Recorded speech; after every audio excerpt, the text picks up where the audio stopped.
यूं कहिए कि पाकिस्तान ने अब ईरान के लिए एक ऐसा रास्ता खोल दिया है जो अमेरिकी प्रतिबंधों को किनारा कर देगा। ईरान के प्रोडक्ट्स के लिए 6 कॉरिडोर खोले गए हैं, 6। और इसके कॉरिडोर का इस्तेमाल करके ईरान पाकिस्तान के थ्रू किसी भी और कंट्री से एक्सपोर्ट इंपोर्ट कर सकता है। ईरान और पाकिस्तान लगभग 900 किलोमीटर की सीमा रेखा साझा करते हैं।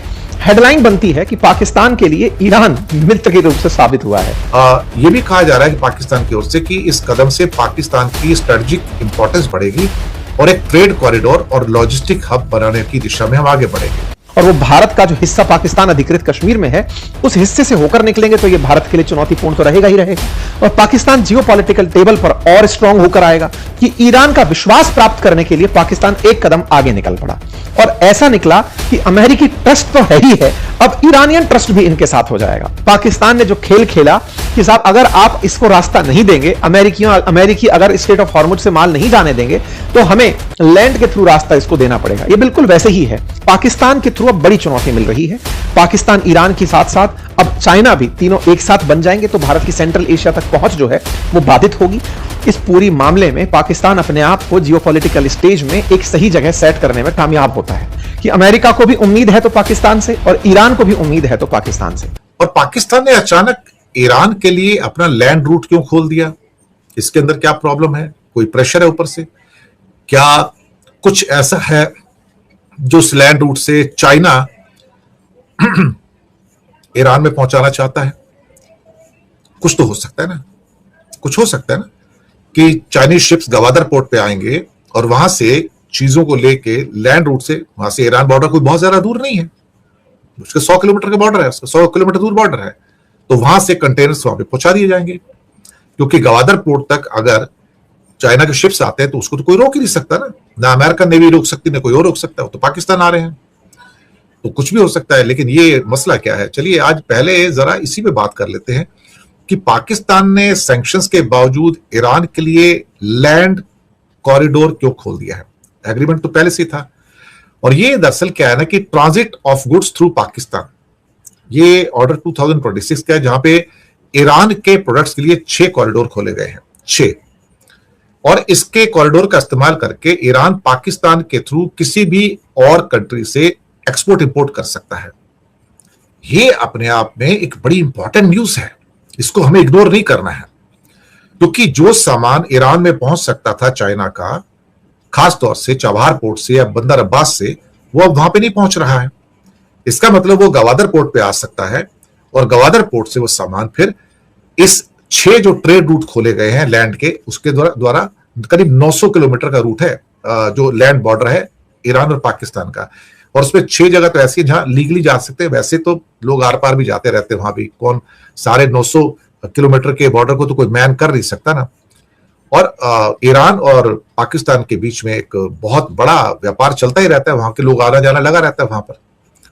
अब पाकिस्तान और ईरान के बीच में जो ट्रांजिट ट्रेड है, इसको मजबूती मिल गई एकदम से। यह भी कहा जा रहा है कि पाकिस्तान की ओर से कि इस कदम से पाकिस्तान की स्ट्रेटेजिक इंपॉर्टेंस बढ़ेगी और एक ट्रेड कॉरिडोर और लॉजिस्टिक हब बनाने की दिशा में हम आगे बढ़ेंगे।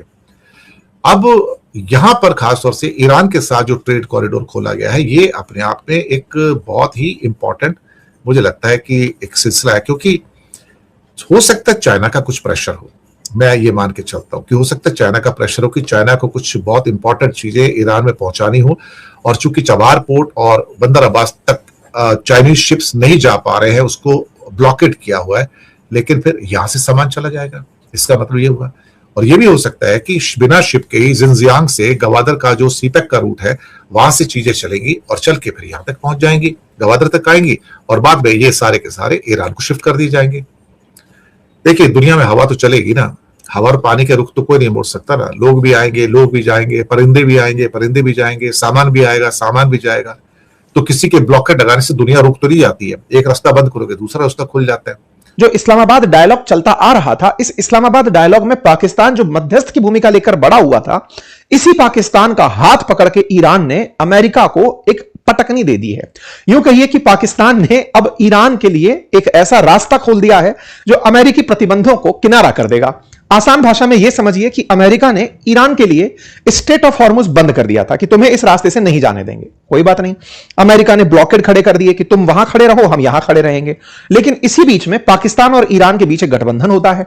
ईरान पाकिस्तान से 6 रास्ते खुलवा लेता है। ईरान और पाकिस्तान लगभग 900 किलोमीटर की सीमा रेखा साझा करते हैं। हेडलाइन बनती है कि पाकिस्तान के लिए ईरान मित्र के रूप से साबित हुआ है। और ऐसे दौर में जब ईरान के अंदर यह बात उठ रही हो कि पाकिस्तान प्रो अमेरिका है, अच्छा मध्यस्थ नहीं है, क्या पाकिस्तान ने ईरान को रास्ता देकर के कोई बड़ा काम खेल दिया है? यानी कि एक ऐसा खेल जिसमें पाकिस्तान दोनों का भला बन गया। अमेरिका का भला इसलिए कि साहब स्ट्रेट ऑफ हॉर्मुज में अगर आपकी बात करवाने वाला कोई देश है तो मैं हूं।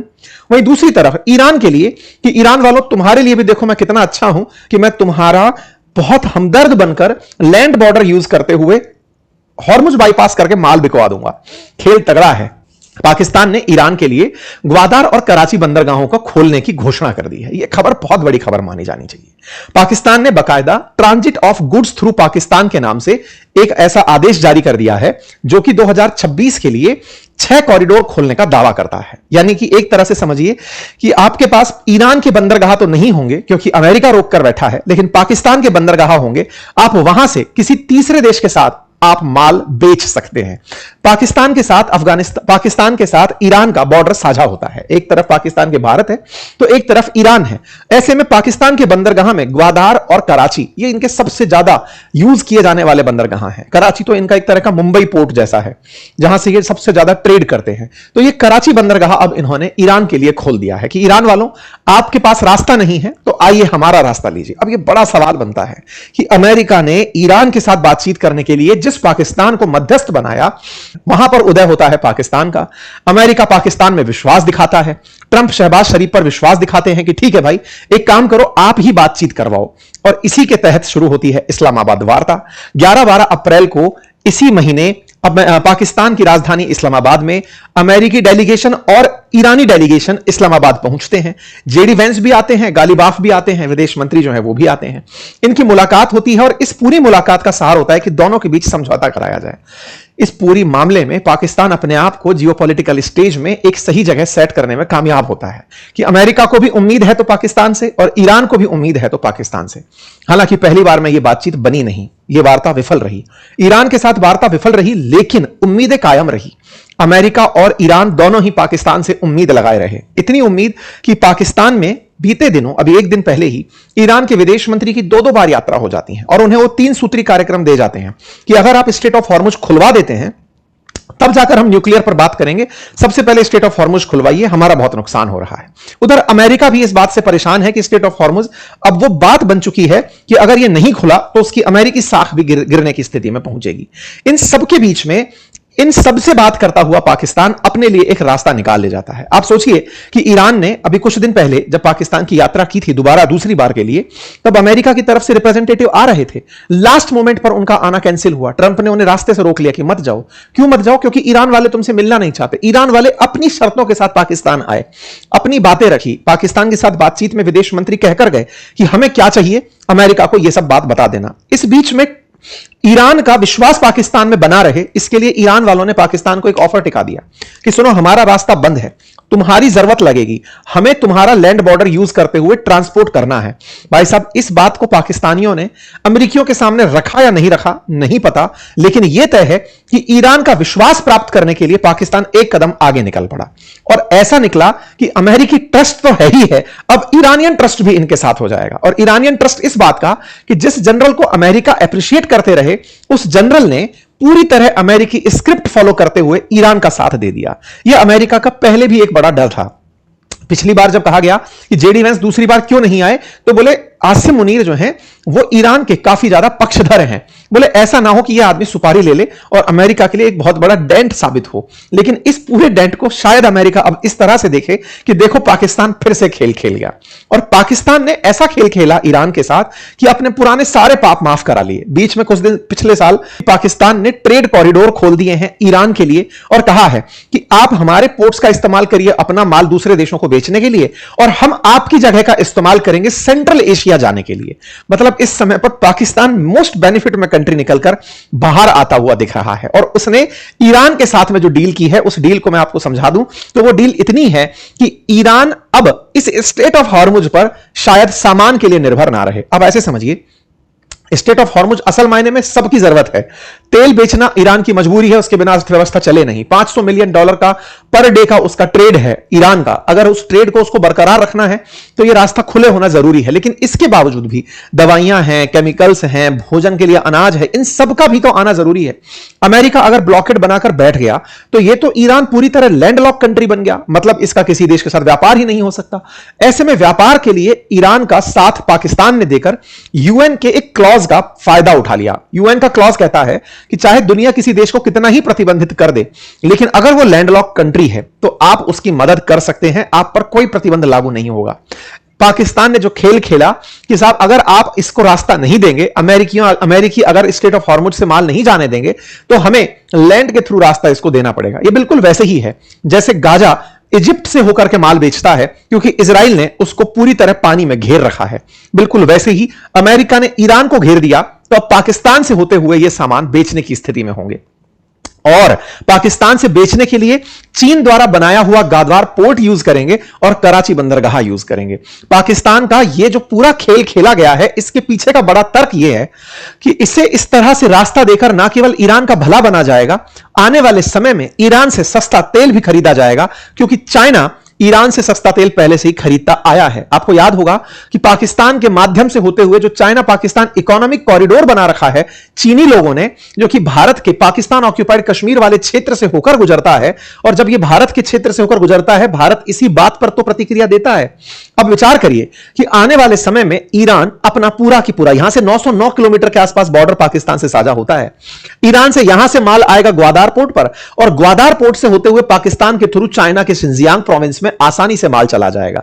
इसका मतलब कहीं ना कहीं इस पूरी पटकथा का लेखक चाइना भी हो सकता है, जिसने पाकिस्तान को यह कहा हो कि अब तो तुम्हारे पास में सबसे बेस्ट ऑप्शन है, तुम्हारे ऊपर कोई प्रतिबंध नहीं लगेगा। और ना लगने का सबसे बड़ा कारण है क्योंकि तुम्हारे पास एक ऐसी स्थिति है जो यूएन के अंदर लिखी गई है कि आप एक लैंडलॉक कंट्री की मदद कर रहे हैं, उसको आप पूरी तरह से सुविधा दे सकते हैं। और तो और पाकिस्तान यहां पर एक खेल और खेला। असल में पाकिस्तान अफगानिस्तान से बॉर्डर साझा करता है। अफगानिस्तान पाकिस्तान के बीच इन दिनों रार चल रही है, दोनों एक दूसरे पर ट्रस्ट नहीं कर रहे। तालिबान अफगानिस्तान में बैठकर पाकिस्तान पर आए दिन गोले फेंकता है। इन दोनों के बीच ट्रेड पूरी तरह रुका हुआ है। अफगानिस्तान अपने आप में एक लैंडलॉक कंट्री है, उसको पाकिस्तान से बड़ा फायदा होता था कि तुम्हारा जगह यूज करके, पोर्ट यूज करके हम व्यापार करेंगे, लेकिन पाकिस्तान ने वो सब रोक दिया। लेकिन बदले में अफगानिस्तान ने इनका सेंट्रल एशिया जाना रोक दिया। सेंट्रल एशिया के ये जो 5 देश हैं, कजाकिस्तान, तुर्कमेनिस्तान, किर्गिस्तान, उज्बेकिस्तान, इन जगहों पर जाना रोक दिया। जब रोक दिया तो पाकिस्तान ने कहा कि हम अब ईरान की मदद लेकर के सेंट्रल एशिया चले जाएंगे। तो एक साथ दो काम हुए। पहला, ईरान का माल आसानी से चाइना पहुंचेगा और पाकिस्तान का माल सेंट्रल एशिया पहुंचेगा। हर तरह से विन विन सिचुएशन। ये विन विन सिचुएशन करने में पाकिस्तान कामयाब हो गया है। क्या भारत को चिंतित होने की आवश्यकता है?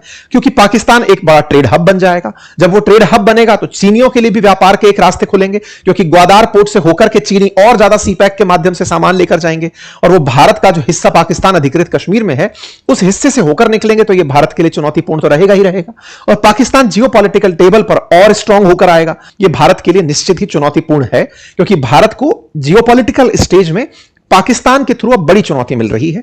पाकिस्तान, ईरान के साथ साथ अब चाइना भी, तीनों एक साथ बन जाएंगे तो भारत की सेंट्रल एशिया तक पहुंच जो है वो बाधित होगी। हालांकि भारत तमाम प्रयास जरूर कर सकता है, लेकिन कहीं ना कहीं चाबहार पोर्ट पर हमारी पकड़ जब से ये ब्लॉकेड लगा है तब से कमजोर होती जा रही है। भारत के लिए इन दिनों गल्फ और पाकिस्तान का यह किनारा एक चुनौतीपूर्ण रहा है। अब सवाल यह है कि भारत को करना क्या चाहिए। तो भारत को किसी ना किसी तरह से चाबहार पोर्ट को प्रोजेक्ट के अंदर तेजी लाते हुए कंट्रोल स्थापित करना चाहिए।